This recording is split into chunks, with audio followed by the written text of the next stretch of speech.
इंधन दरवाढ थांबण्याचं नाव घेत नाहीये। गेल्या 5 दिवसात पेट्रोल डिझेलच्या दरात 3 रुपये 20 पैशांची वाढ झाली आहे। आज पेट्रोल डिझेलच्या दरात 80 पैशांची वाढ झाली आहे। सकाळी 6 वाजल्यापासून हे नवे दर लागू झाले। यामुळे मुंबईमध्ये पेट्रोल 113 रुपये 35 पैसे प्रति लिटर तर डिझेल 97 रुपये 55 पैसे प्रति लिटर इतकं झालंय। या इंधन दरवाढीमुळे सर्वसामान्यांना मात्र मोठा फटका बसणार आहे। सुपरमार्केटमध्ये मद्य विक्री करण्याचा अंतिम निर्णय अजूनही झालेला नसल्याचं उपमुख्यमंत्री अजित पवार यांनी जाहीर केलंय। विरोधी पक्षनेते देवेंद्र फडणवीस यांनी गुरुवारी विधानसभेमध्ये यावरून सरकारवर जोरदार टीका केली। मात्र याबाबत निर्णय झाला असला तरी त्यावर हरकती मागवल्या आहेत। अद्याप त्याची अंमलबजावणी झाली नाही असं त्यांनी स्पष्ट केलं। त्याबद्दल आपण 5Gची प्रतीक्षा करणाऱ्यांसाठी मोठी बातमी आहे। 2022च्या अखेरीस 5G सेवेचा शुभारंभ होईल अशी माहिती केंद्र सरकारनं राज्यसभेत दिली आहे। लवकरच 5Gसाठी स्पेक्ट्रम लिलाव सुरू केले जातील असं दूरसंचार राज्यमंत्री देवसिंग चौहान यांनी म्हटलंय। सध्या 4 कंपन्यांना चाचण्या घेण्यासाठी स्पेक्ट्रम देण्यात आलेले आहेत। या चाचण्या लवकरच संपण्याचा अंदाज आहे। वाऱ्याचा वेग मंदावलाय, त्यामुळे आता पुन्हा एकदा तापमान वाढण्याची शक्यता आहे। उत्तर भारतामध्ये उष्ण लहरी सक्रिय होत आहे, त्यामुळे सोमवारपासून वातावरण कोरडं होईल, उष्णतेची लाट तीव्र होईल असा अंदाज हवामान खात्यानं वर्तवलाय। राज्यातल्या अनेक शहरांमध्ये कमाल तापमान 40 अंशांच्या पुढे जाऊ शकतं, तर आज कोकणामध्ये थोडं ढगाळ वातावरण राहणार आहे। संपकरी एसटी कर्मचाऱ्यांवर राग आकस नाही, त्यांनी 31 मार्चपर्यंत कामावर रुजू व्हावं असं आवाहन परिवहन मंत्री अनिल परब यांनी केलेलं आहे। विधानसभेमध्ये ते बोलत होते। संपकऱ्यांचं निलंबन, बडतर्फी, सेवा समाप्तीच्या कारवाया मागे घेतल्याची घोषणा देखील यावेळी परब यांनी केली। एसटी कर्मचारी कामावर आल्यानंतर इतर मागण्यांबाबत देखील चर्चा करू अशी ग्वाही त्यांनी दिली आहे। एसटी कर्मचाऱ्यांच्या संपाला 5 महिने होत आले तरी संप मिटण्याची चिन्ह दिसत नाहीयेत। बडतर्फ कर्मचारी पुन्हा कामावर परतायला अनुत्सुक आहेत। बडतर्फ कर्मचाऱ्यांच्या तुलनेमध्ये अपील केलेल्या कर्मचाऱ्यांची संख्या नगण्य आहे। जवळपास 10,000 कर्मचारी बडतर्फ आहेत, तर 550हून अधिक कर्मचाऱ्यांनी महामंडळाकडे अपील केलंय।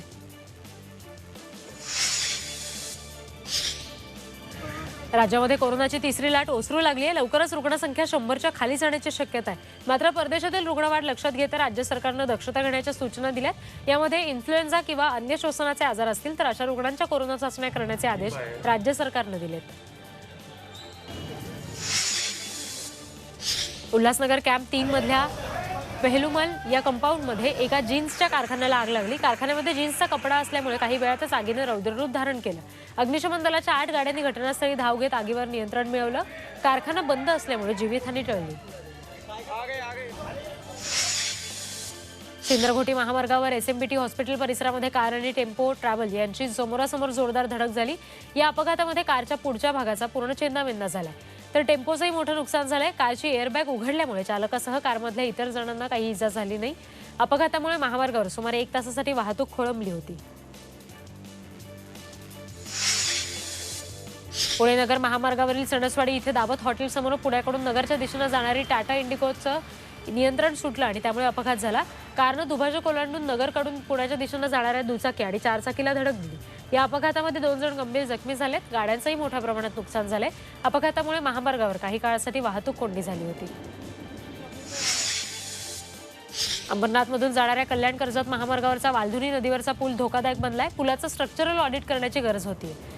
हा पूल जवळपास 60 वर्ष जुना आहे। पुलावरून अवजड वाहनांची वाहतूक मोठ्या प्रमाणात होते। या पुलाच्या खालच्या बाजूने मोठी पडझड झाली आहे, त्यामुळे एखादी दुर्घटना होऊ शकते।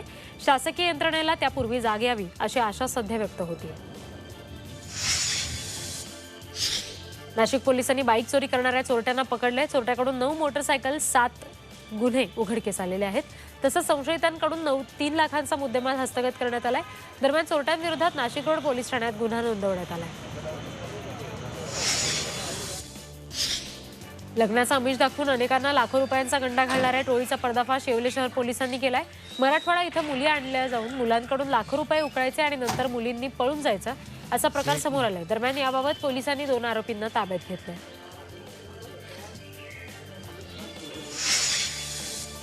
नाशिक तालुक्यातील कोटम गावातील झुडपांमध्ये मृत अवस्थेत बिबट्या आढळून आला। या बिबट्याचा वयोमानामुळे मृत्यू झाल्याचं पशुवैद्यकीय अधिकाऱ्यांनी स्पष्ट केले। पशुवैद्यकीय अधिकाऱ्यांकडून बिबट्याचं शवविच्छेदन करण्यात आलं। शवविच्छेदनानंतर वनविभागाच्या कर्मचाऱ्यांनी बिबट्यावर अंत्यसंस्कार केले। अनिल अंबानी यांनी शुक्रवारी रिलायन्स पॉवर आणि रिलायन्स इन्फ्रास्ट्रक्चरच्या संचालक पदाचा राजीनामा दिलाय.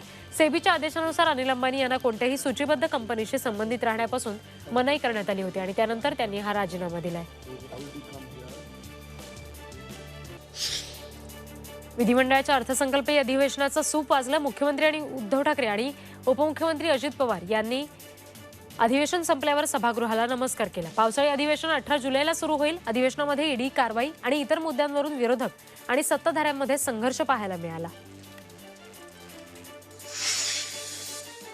जोरदार शाब्दिक बाण सुटलेल्या अधिवेशनाचं सूप वाजलं. राष्ट्रगीत संपल्यानंतर मुख्यमंत्री उद्धव ठाकरे स्वतः फडणवीस यांना भेटण्यासाठी गेले. त्यानंतर फडणवीस यांनीही त्यांच्याशी संवाद साधला. फडणवीसांनी मुख्यमंत्र्यांच्या तब्येतीची देखील विचारपूस केली.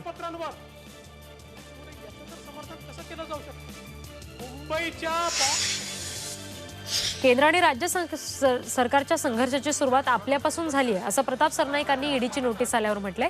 त्याचवेळी प्रताप सरनाईक यांनी विधान भवनाच्या आवारामध्ये आशिष शेलार यांना मिठी मारली. राज्यात सेना भाजप संघर्ष शिगेला पोहोचलेला असताना दोन्ही बाजूंनी रोज आरोप प्रत्यारोप होत असताना या मिठीची मात्र आता सध्या जोरदार चर्चा आहे. मुंबई बँक प्रकरणी विरोधी पक्षनेते प्रवीण दरेकरांच्या अडचणी वाढल्यात. दरेकरांचा अटकपूर्व जामीन मुंबई सत्र न्यायालयानं फेटाळलाय. मात्र हायकोर्टामध्ये अपील करण्यासाठी 2 आठवडे अटकेपासून दिलासा मिळावा यासाठी दरेकरांच्या वकिलांनी सत्र न्यायालयाकडे विनंती केली होती. त्यामुळे त्यांना मंगळवारपर्यंत अटकेपासून दिलासा देण्यात आलाय.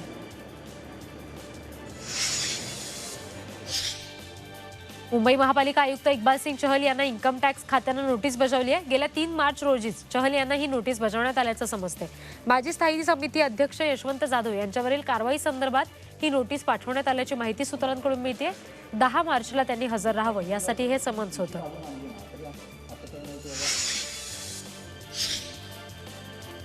इन्कम टॅक्स विभागानं इक्बाल सिंग चहल यांना नोटीस बजावल्यानंतर इक्बाल सिंग चहल यांनी पहिली प्रतिक्रिया दिली आहे. अशा नोटीस येतच असतात आणि त्यांना योग्य स्तरावर उत्तरं मिळत असतात असं ते म्हणाले. आपण एकाही इन्कम टॅक्स विभागाच्या कार्यालयात गेलेलो नाही असंही चहल यांनी म्हटलंय. महापालिका आयुक्त इक्बाल सिंग चहल हे गायक सोनू निगम यांना फुकटात शो करायला सांगतात आणि फुकट शो केला नाही तर घरावर कारवाईची धमकी देतात असा गंभीर आरोप भाजप आमदार अमित साटम यांनी विधानसभेमध्ये बोलताना केलाय. याबाबत चौकशीची मागणी साटम यांनी केली आहे.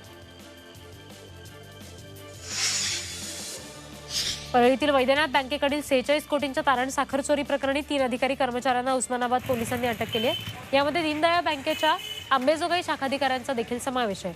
यापूर्वी 6 जणांना अटक झाली आहे. उस्मानाबाद जिल्ह्यातील शंभू महादेव कारखान्याची 46 कोटींची सुमारे 1,54,000 क्विंटल साखर वैद्यनाथ बँकेकडे तारण असताना ही चोरी झाली. टोल जाऊन रेल्वेखाली जाणाऱ्या महिलेला रेल्वे पोलिसांनी वाचवलंय. रायगड जिल्ह्यातली ही घटना आहे. सीसीटीव्हीमध्ये घटना कैद झाली.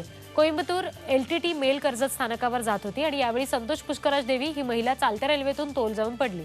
तेव्हा पोलीस कर्मचारी अजय शिर्केंनी तातडीनं त्यांना खेचून बाहेर काढलं आणि त्यांचा जीव वाचवला. मालेगावच्या महादेव शिवारातील एका प्लास्टिक गोदाम आणि प्लास्टिक गिट्टी कारखान्याला भीषण आग लागली. लाखो रुपयांचा माल जळून खाक झाला. वाढत्या उष्णतेमुळे हा आग लागल्याचा अंदाज आहे. सुदैवानं शेजारचा पेट्रोल पंप आणि रहिवासी भागाला धोका पोहोचला नाही. शहरातले प्लास्टिक कारखाने सील केल्याचा हरित लवाद आणि जिल्हा प्रशासनाचा दावा यामुळे फोल ठरला. सह्याद्री व्याघ्र प्रकल्पालगतच्या पठाराला आग लागून शेकडो जाळं आणि रोपं जळाली आहेत. सांगली कोल्हापूर सीमेवर गट लागवड योजनेतून ही झाडं लावण्यात आली होती, ती जळाली. तसंच प्राणी पक्ष्यांनाही मोठा फटका बसला. काही विघ्न संतोषी लोक जाणून बुजून असं करत असल्याचा आरोप पर्यावरण प्रेमींनी केलाय. वन विभाग मात्र त्याकडे दुर्लक्ष करतोय. मुंबईमध्ये आझाद मैदानामध्ये अंमली पदार्थ विरोधी कक्षानं 3 किलो 110 ग्रॅम वजनाचे MD ड्रग जप्त केले. याची किंमत 4,66,00,000 इतकी आहे. या प्रकरणी पोलिसांनी एका आरोपीला अटक केली आहे. त्याची कसून चौकशी सुरू आहे. आशिक अली पोयसरवाला असं अटक केलेल्या आरोपीचं नाव आहे. भीमा नदीमध्ये अवैधरित्या वाळू उपसा करणाऱ्या 20 बोटी जिलेटिनच्या सहाय्यानं पुण्यातल्या दौंड पोलिसांनी उद्ध्वस्त केल्या. पोलीस आणि महसूल विभागाने ही कारवाई केली. उद्ध्वस्त करण्यात आलेल्या बोटींमध्ये 10 सक्शन तर 10 फायबर बोटी होत्या. यासोबत जवळपास 1 कोटींचा मुद्देमालही नष्ट करण्यात आला. या कारवाईनं वाळू माफियांची धाबीदड आणली आहेत.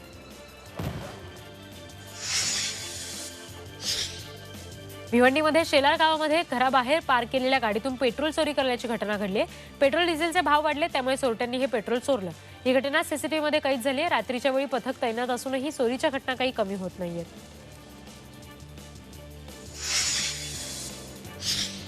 रस्त्यातच प्रवाशांना कोयत्याच्या धाकावर लुटणाऱ्या दोघांना पोलिसांनी अटक केली आहे. समाधान सुरेश वाघ आणि जय संतोष खरात अशी दोघांची नावं आहेत. नाशिकच्या पंचवटी पोलीस ठाण्याच्या गुन्हे शोध पथकानं ही कारवाई केली आहे. फुलेनगर इथं पायी घरी निघालेल्या एका प्रवाशाला मारहाण करून या दोघांनी लुटलं होतं. बोगस सनदी अधिकाऱ्याचं नाव टाकून पुस्तक विक्री करण्याचा गैरप्रकार पुण्यामध्ये जोमानं सुरू आहे.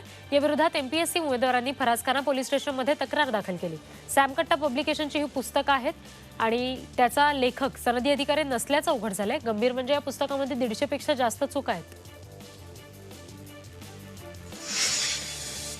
सिडकोच्या बेलापूर कार्यालयातील टेबल खुर्ची असं साहित्य न्यायालयीन आदेशानुसार जप्त करण्यात आलं. उरण पनवेलमधल्या 3 शेतकऱ्यांच्या जमिनी घेऊनही सिडकोनं त्यांना अजून मोबदला दिला नाहीये. सिडकोकडे थकीत असलेल्या 3 कोटी रुपयांसाठी हे शेतकरी न्यायालयात गेले होते. न्यायालयानं त्यांच्या बाजूनं निकाल देत जप्तीचे आदेश दिले. वाशिम बाजार समितीवरून राजू शेट्टींनी आंदोलनाचा इशारा दिलाय. महाविकास आघाडी सरकार सहकारी बाजार समित्या बंद ठेवून खासगी बाजारपेठा सुरू ठेवतं. शेतकऱ्यांना खासगी व्यापाऱ्यांच्या तावडीत देण्याचा हा सरकारचा डाव असल्याचा गंभीर आरोप राजू शेट्टी यांनी केलाय. बाजार समित्या बंद का याबाबत जिल्हाधिकाऱ्यांना जाब विचारणार असल्याचंही शेट्टी म्हणाले.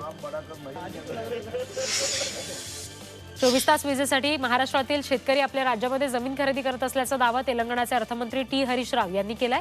वीज टंचाई केवळ रात्री दिली जाणारी वीज, बिलांसाठी कनेक्शन तोडणं यावरून महाराष्ट्रातील शेतकरी हैराण झालेत. महागड्या विजेमुळे महाराष्ट्रातले अनेक उद्योजक कर्नाटकात देखील जात असल्याचा दावा राव यांनी केलाय.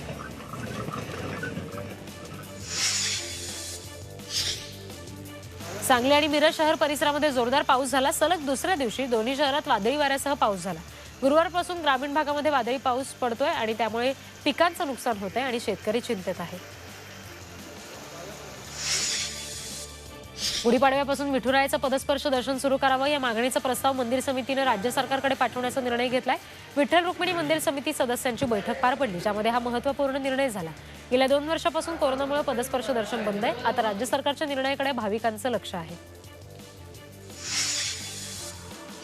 बैलगाडा शर्यत केसरी स्पर्धा सुरू करा अशी मागणी राष्ट्रवादीचे आमदार रोहित पवार यांनी केली आहे. यासाठी त्यांनी पशुसंवर्धन मंत्र्यांना पत्र दिलं. राज्यामध्ये बैलगाडा शर्यतींना सुप्रीम कोर्टानं सशर्त परवानगी दिली आहे. सुप्रीम कोर्टानं परवानगी दिल्यामुळे आता महाराष्ट्रामध्ये बैलगाडा शर्यतीचा मार्ग मोकळा झाला आहे. राज्यस्तरावर चांगलं काम करणाऱ्या आशा सेविकांना बक्षीस जाहीर करण्यात आलंय. आरोग्यमंत्री राजेश टोपे यांनी विधान परिषदेमध्येही बोलताना माहिती दिली आहे. चांगलं काम करणाऱ्या आशा वर्कर्सला पहिल्या क्रमांकासाठी 1 लाख, दुसऱ्या क्रमांकासाठी 75,000 तर तिसऱ्या क्रमांकासाठी 50,000 रुपये बक्षीस दिलं जाईल. अकोल्यामध्ये आत्महत्याग्रस्त शेतकरी कुटुंबियांना नाम फाउंडेशननं मदत केली आहे. अकोला जिल्ह्यातील एकूण 109 शेतकरी कुटुंबांना प्रत्येकी 25,000ची मदत करण्यात आली. अकोला जिल्हाधिकारी नीमा अरोरा यांच्या हस्ते हा कार्यक्रम झाला. शेतकरी कुटुंबियांना आधार देण्यासाठी आणि त्यांचं मनोबल वाढवण्यासाठी या कार्यक्रमाचं आयोजन केलं गेलं होतं.